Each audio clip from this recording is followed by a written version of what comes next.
ஒவ்வொரு இரவிலும் ஒரு கதை பிறக்கிறது.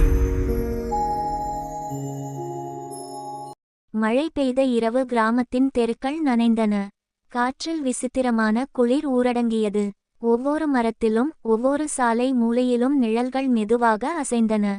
நிலத்தில் சிக்கிய துள்ளல்கள், ஊரடங்கிய மண் வாசல், சுழலும் காற்றின் ஓசை அனைத்தும் பயங்கரமாக உணரப்பட்டன. கிராம மக்கள் அந்த இரவு ஏஷ்னி என்பவரின் பெயரை கூட பேசவும் வெறுமையாக இருந்தனர். ஏஷ்னி வருவது ஒவ்வொரு இரவிலும் ஒரு நிழல் போல, உயிரோடு ஒழிக்க முடியாத அச்சத்தை கொண்டு வருவது தெரியவரும். ஏஷ்னி, அவளின் முகம் அழகானது, இதயம் கவரும் அழகு. ஆனால் அந்த அழகு மிரட்டலின் அடையாளமாக மாறும்போது யாரும் அவளை காணாமல் உயிரோடு இருக்க முடியாது. அவளது முன்னணி கதை கிராமத்தில் பயங்கரமாக பரவியது. பல வருடங்களுக்கு முன்பு ஏஷ்னி மற்றும் அவளது குடும்பம் கிராமத்தில் வாழ்ந்தனர். அழகு, செல்வம், சக்தி, இதை கிராம மக்கள் பொறுக்க முடியவில்லை. சிலர் வெறும் சபையில் இருந்தாலும் ஏஷ்னியின் அழகு மற்றும் தன்மை அவர்களை கவனத்தில் வைத்தது. ஒரு இரவு கிராம மக்கள் முடிவெடுத்தனர், ஏஷ்னி மற்றும் அவளது குடும்பத்தை அழிக்க வேண்டும். அந்த இரவு ஏஷ்னியின் வீட்டிற்கு கிராம மக்கள் புகுந்தனர். அவளின் அழுகைகள் காற்றில் ஒலித்தன. திடீரென வெளிச்சம் இல்லாத ஒரு திசை போல வீட்டின் எல்லா கதவுகளும் திடீரென திறந்தன. ஏஷ்னியின் பெற்றோர் கொல்லப்பட்டனர். ஆனால் அந்த கொலையின் மையத்தில் இருந்து ஏஷ்னியின் உயிரின் கோபம் கருப்பு நிழலாகவும் காற்றில் ஒலையில்லாத சத்தமாகவும் பரவியது. அவளது கோபம் உயிரை பறிக்கக் கூடியது. அந்த இரவில் ஏஷ்னி மரணித்தாலும் அவளது கோபம் கிராமத்தை முழுவதும் முற்றிலும் மாற்றியது. அந்த இரவில் கிராமத்தின் வனப்பகுதியில் ஒளியில்லாத நடுக்கம் பரவியது. காற்று ஒவ்வொரு மரத்தையும் அசைத்து மரங்களுக்கிடையே விசித்திரமான நடுக்கத்தை ஏற்படுத்தியது. ஒவ்வொரு வீட்டின் சாளரம் மெதுவாக திறந்து மூடப்பட்டது. மண் நனைந்த சுவர்கள், புன்னகையில்லாத கதவுகள், தடவிய நீரின் ஓசை ஒவ்வொன்றும் பயங்கரமான நினைவுகளை மனதில் எழுப்பியது. ஒரு குடும்பம் புதிய கிராமத்திற்கு வந்தது. அவர்களுக்கு ஏஷ்னியின் பெயர் தெரியும் என்றாலும் அவர்கள் அதை எப்போதும் உணரவில்லை. இரவு குமிழ்ந்தது. கதவு மெதுவாக தட்டத் தொடங்கியது. காற்றில் ஓசை, நான் வருகிறேன், நான் வருகிறேன் பரவியது. அவர்கள் கதவை திறந்ததும் ஒரு அழகிய பெண் நின்றிருந்தாள். அவளது கண்கள் இருளில் தீபங்களாக குலுக்கியது.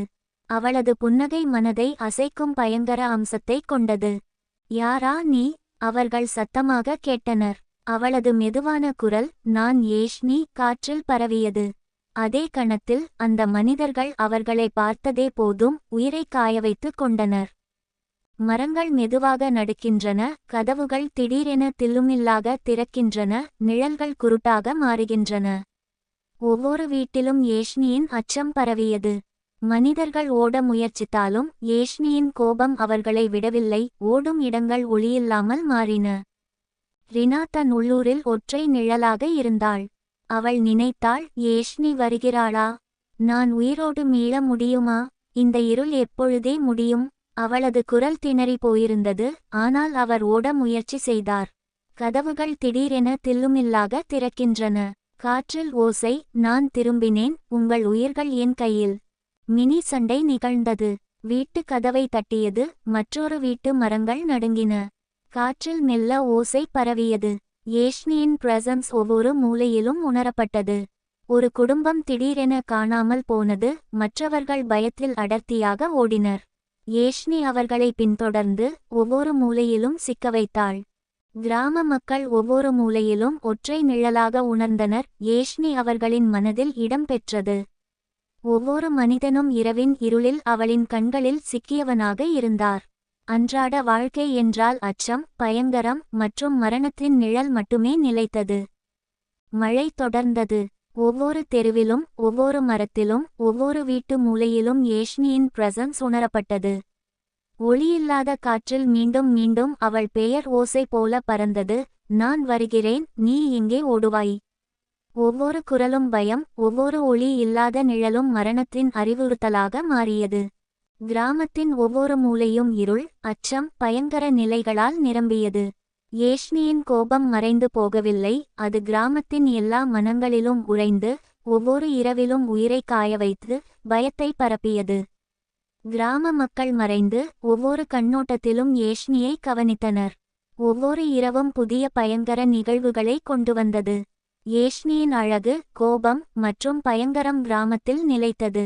அந்த இரவு கிராமம் முழுவதும் ஏஷ்னியின் நிழலின் குருட்டு இருள் நடத்தியது.